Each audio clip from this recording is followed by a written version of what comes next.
fact, ito yung annual outreach project ng St. Francis Choir ng Our Lady of the Annunciation Parish. Ngayong taon, ang benepisyaryo namin ang Mangyan Community dito sa Sitio Lagpan, Oriental Mindoro. Ang hiling kasi nila nung nag-ocular kami dito, maayos yung water system nila. Ang sitwasyon kasi malayo yung source ng tubig nila. Mahigit 2 kilometro ang layo. Kaya nahihirapan silang ma-access yung malinis na tubig.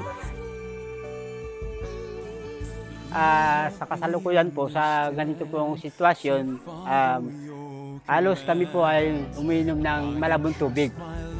Kaya nga po hindi kami nagkatubili na gumawa ng sulat kay Father, nakipag-ugnayan.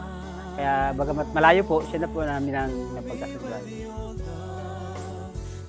Alam nyo ba, ang mga tao dito ay sobrang nagpapasalamat sa pagdating ng mga kaibigan kagaya ng St. Francis Choir. Matagal ng proyekto actually ito na hinihingi ng mga taga rito. Pero walang maikasa na magandang programa ang bayan. Sa unang pagkakataon, nakausap ang mga tao, alam mo yun, una nilang hiningi talaga magkaroon ng magandang daloy ng tubig.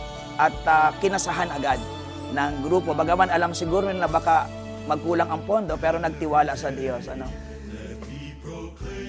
Nung simula ng proyekto nito, ang in-estimate namin sa project is 500,000. Salamat sa Diyos, yung total donation ng tanggap namin ay mahigit pa sa 600,000. Katunayan, sa ngayong araw na ito, may mga dumadating pa na mga donasyon. Bagamat meron pong mga pagtulong o pagkilos ay hindi po ganito kadami. Pero yung ganitong kabongga na meron silang bibigay na water source ng tubig. So ito po ay first time para sa St. Anne Chaplaincy po na makatanggap ng ganitong kalaking proyekto. Every year namin na payback, na-realize ko na ang sarap palang tumulong, ang sarap palang malaman yung mga karanasan, yung mga na-experience ng mga kababayan natin nandito sa probinsya. Yung pinakatumatak sa akin, kung gaano ka-grateful yung mga tao. Hindi namin alam na yung mga maliliit na bagay na binibigay natin. Grabe pala yung thankfulness, yung gratefulness ng mga taong nakakatanggap. And yun yung pinaka-fulfilling sa amin. I believe tinutulungan talaga sila ng Diyos to identify iyong mga dapat tulungan ng mga lugar. At salamat at kanilang napili ang Sitio Lagpan dito sa parokyang pinamamahalaan ko, sa St. Anne Chaplaincy. Napakabuti ng kanilang ginawa.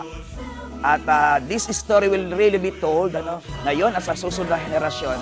Dahil syempre, magkakaroon ng tubig. Water is life At higit sa lahat po ay gusto ko ring ipaabot sa kanila.